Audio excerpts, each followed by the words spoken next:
Friends, good evening. मैं आपको आज एक विशेष जानकारी देना चाह रहा हूँ कि आजकल छोटे छोटे बच्चों में भी सिर दर्द की प्रॉब्लम्स देखने को मिल रही है। बड़े तो आते ही हैं, सिर दर्द है, उसके कई कारण होते हैं। किसी को माइग्रेन होता है, किसी को हाई ब्लड प्रेशर होता है, उसकी वजह से भी सिर दर्द रहता है, या ज़रा वायरल हो जाए, किसी को कफ कोल्ड उसके साथ में फीवर है तो फिर हेडेक की कंप्लेंट करते हैं। लेकिन जो बच्चों में सिर दर्द का कारण ये देखा गया है कि हल्का फुल्का दर्द होता है तो हम लोग नज़रअंदाज कर देते हैं, कुछ छोटी मोटी गोली दी उसको दबा देते हैं। लेकिन अगर बार बार लगातार सिर में दर्द रहता है तो उसके लिए ये हमें हल्के में नहीं लेना चाहिए।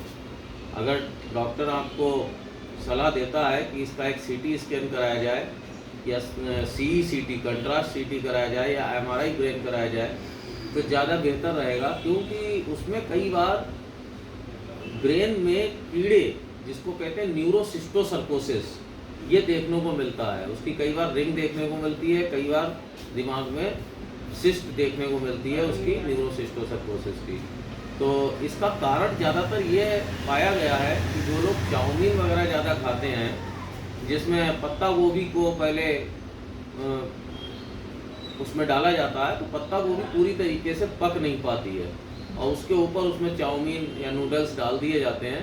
तो या तो उसको अवॉइड किया जाए या फिर पत्ता गोभी को इतना ज़्यादा बॉइल्ड करके और फिर बहुत ज़्यादा उसको हाई टेम्परेचर पर रखा जाए।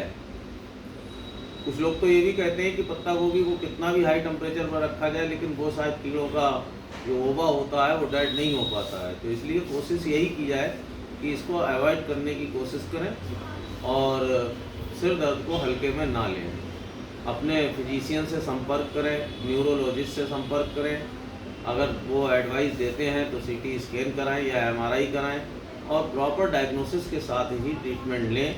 एक दो बार सिर में दर्द हल्का फुल्का हो जाता है, कोई बात नहीं है, हम लोग मान लेते हैं कि चलो बच्चा भीग गया था या उसको फीवर था या वायरल था। लेकिन अगर बार बार ऐसा होता है तो फिर उसको पूरा डायग्नोस करना चाहिए और फिर उसका प्रॉपर ट्रीटमेंट करना चाहिए। और उसकी ड्रग आप चॉइस वैसे तो बताते ही हैं, एल्बेंडाजॉल है, लेकिन अपने फिजिशियन या न्यूरोलॉजिस्ट या न्यूरोसर्जन से संपर्क करके उसका प्रॉपर ट्रीटमेंट लें। अगर माइग्रेन निकलता है या क्लिनिकल माइग्रेन है तो माइग्रेन की मेडिसिन एडवाइस की जाती है।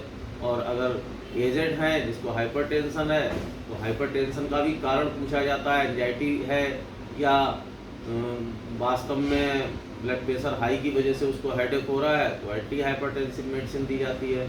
तो मेरी यही इन्फॉर्मेशन थी मेडिकली कि उसको हल्के में ना लेके प्रॉपर डायग्नोस करके ही ट्रीटमेंट लिया जाए। नमस्कार।